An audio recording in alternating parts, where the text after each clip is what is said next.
যে ফ্ল্যাটে কাজ করতে আসছি ওই ফ্ল্যাটের ডিবি বক্স আরও অন্য একটা ফ্ল্যাটের ডিবি বক্স মানে একটা আর কি।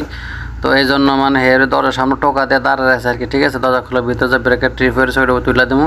তো বাইরে মানে প্রচুর গরম হতেছে। ঠিক আছে, দেখেন ঘাম দিয়ে কী অবস্থা করছে আমার।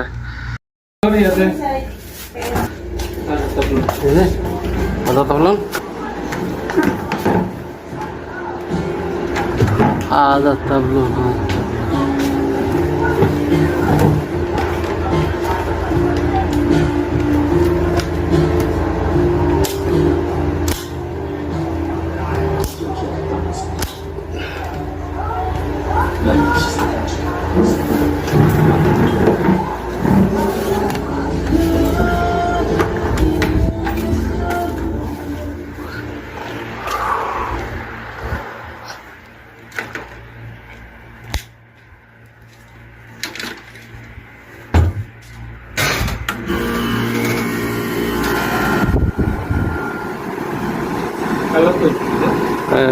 كويس باين شغال 100 100 بيدم على مشكله